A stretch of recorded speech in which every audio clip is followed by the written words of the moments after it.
Hatchet, Chapter 17. This chapter will be 2 videos due to the length of the chapter. So I'm going to read up to page 167, and then I'll stop the video and then read the rest of the chapter. Oh, wow. The events of that last chapter were really something. Brian was successful in catching rabbits and fool birds. Then he was attacked by a moose and hurt his ribs. If that wasn't bad enough, a tornado struck in the night, and Brian's shelter was torn apart, and his fire went out. However, Brian stayed positive. At the end of the chapter, he sees the tail of the plane sticking out of the lake. The tornado must have turned the plane up and made the tail stick up.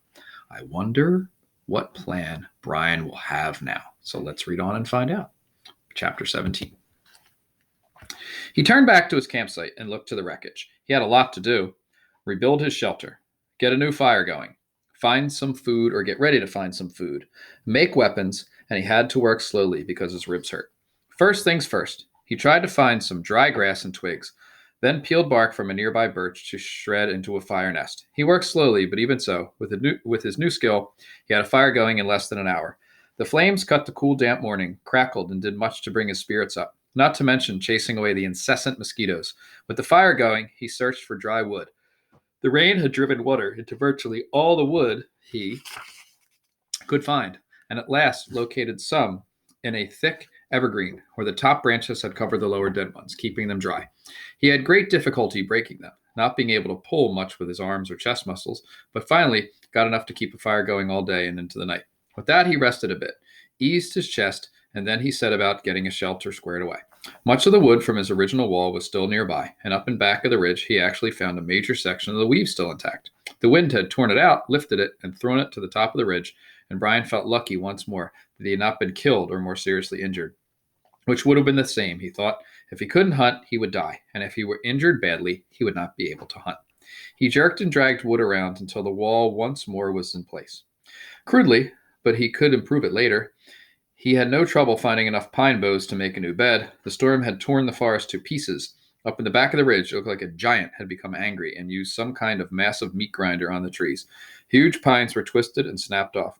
Blown sideways, the ground was so littered with limbs and treetops sticking up every which way, which it was hard to get through.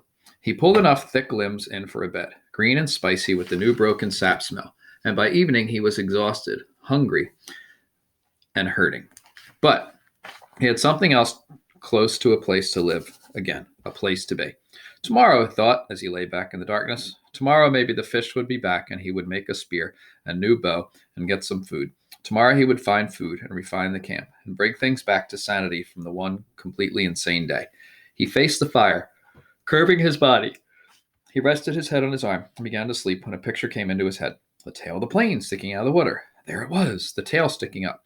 And inside the plane, near the tail somewhere, was the survival pack. It must have survived the crash because the plane's main body was still intact. That was the picture, the tail sticking up and the survival pack inside, right there in his mind as he dozed. His eyes snapped open. If I could get at the pack, he thought. Oh, if I could get at the pack. It probably had food and knives and matches. It might have a sleeping bag. It might have fishing gear. Oh, it must have so many wonderful things. If I could get at the pack and get some of those things, I would be rich. So rich if I could get at the pack. Tomorrow he watched the flames and smiled. Tomorrow I'll see. All things come tomorrow. He slept deep and down with only the picture of the plane tail sticking up in his mind, a healing sleep. In the morning, he rolled out before true light. In the gray dawn, he built up the fire and found more wood for the day, feeling almost chipper because his ribs were much better now. With camp ready for the day, he looked to the lake. Part of him half expected the plane tail to be gone, sunk back into the depths, but he saw that it was still there. Didn't seem to be moved at all.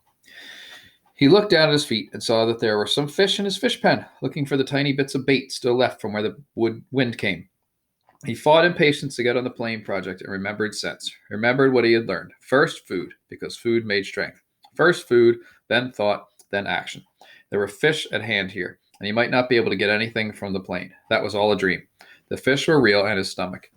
Even his new shrunken stomach was sending signals that it was savagely empty. He made a fish spear with 2 points, not peeling the bark all the way back, but just working on the pointed end. It took him an hour or so, and all the time he worked, he sat, looking at the tail of the plane sticking up in the air, his hands working on the spear, his mind working on the problem of the plane. When the spear was done, although still crude, he jammed a wedge between the points to spread them apart and went to the fish pond. There were not clouds of fish, but at least 10. And he picked one of the larger one, a round fish almost 6 inches long, put the spear point in the water, held it, then thrust with a flicking motion of his wrist when the fish was just above the point. The fish was pinned neatly, and he took 2 more with the same ease, then carried all 3 back up to the fire. He had a fish board now, a piece of wood he had flattened with the hatchet that leaned up by the fire for cooking fish, so he didn't have to hold a stick all the time. He put the 3 fish on the board, pushed sharpened pegs through their tails into cracks on the cooking board, and propped it next to the reddish part of the coals.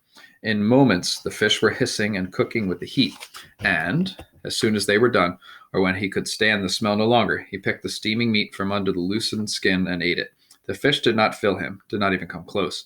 Fish meat was too light for that, but they gave him strength. He could feel it moving into his arms and legs, and he began to work on the plane project. While making the spear, he had decided that what he would have to do was make a raft and paddle the raft to the plane and tie it there for a working base. Somehow he would have to get into the tail, inside the plane, rip or cut his way in, and however he did it, he would need an operating base of some kind, a raft, which, he found ruefully, was much easier said than done. There were plenty of logs around. The shore was littered with driftwood, new and old, tossed and scattered by the tornado, and it was a simple matter to find 4 of them about the same length and put them together. Keeping them together was the problem. Without ropes or cross pieces and nails, the logs just rolled and separated. He tried wedging them together, crossing them over each other. Nothing seemed to work, and he needed a stable platform to get the job done. It was becoming frustrating, and he had a momentary loss of temper, as he would have done in the past when he was the other person. Okay, so I'm going to pause there. So Brian is trying to make this raft so he'll have something to stand on when he gets out to the tail of the plane. So he can stand on it and then try to get his way into the tail of the plane. So I'm going to stop there, and I will be back to continue the rest of chapter 17.